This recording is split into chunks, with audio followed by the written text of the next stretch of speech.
আওয়ামী লীগ সরকার পতন ও শেখ হাসিনার দেশ ছাড়ার পরেই বিভিন্ন স্থাপনায় হামলা ও আগুন লাগার খবর আসছে। পুড়িয়ে তছনছ করে দেয়া হয়েছে বঙ্গবন্ধু শেখ মুজিবুর রহমানের ধানমন্ডির ৩২ নম্বর বাড়ি, চুরমার করে দেয়া হয়েছে অসংখ্য ভাস্কর্য। এবার এসবের বিরুদ্ধে প্রতিবাদ জানিয়েছেন পরিচালক মোস্তফা সরোয়ার ফারুকী।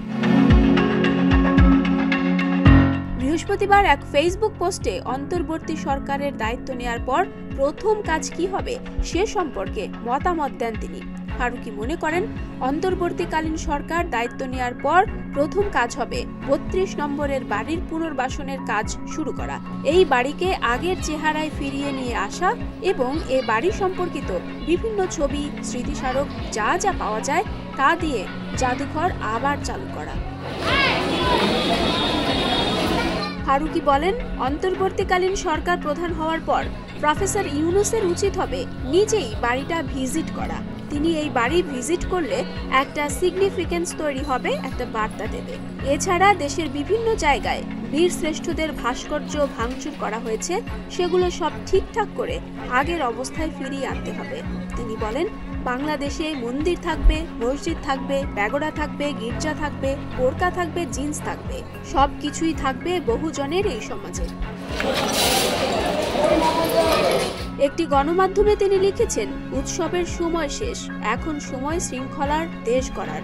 আশার কথা আমাদের তরুণ সমাজ এ বিষয়ে সচেতন। ফারুকী তরুণদের আরও সক্রিয় হওয়ার আহ্বান জানান। বলেন, উৎসবের ফাঁকেই একদল লোক বিভিন্ন জায়গায় নৈরাজ্য চালিয়েছে, প্রাণহানি হয়েছে। পুলিশ হোক, আওয়ামী লীগ হোক, আন্দোলনরত ছাত্র হোক, যে কোনো প্রাণের জন্যই আমাদের মন একইভাবে কাঁদতে হবে।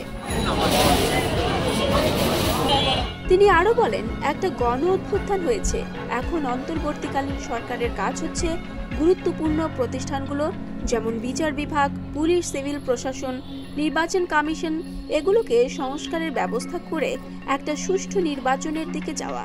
সে নির্বাচনে জনগণ যদি আবার আওয়ামী লীগকে ক্ষমতায় বসাতে চান, বসাবেন।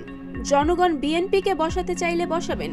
বৈষম্য বিরোধী ছাত্র আন্দোলনের নেতারা যদি একটি রাজনৈতিক দল করেন এবং জনগণ যদি তাদের ভোট দেন, তাহলে তারা বসবেন। শুধু খেয়াল রাখতে হবে, আমরা ভোট দিয়ে ক্ষমতায় পাঠানোর পর সরকার যেন স্বেচ্ছাচারী হয়ে উঠতে না পারে। ডেস্ক রিপোর্ট, প্রতিদিনের বাংলাদেশ।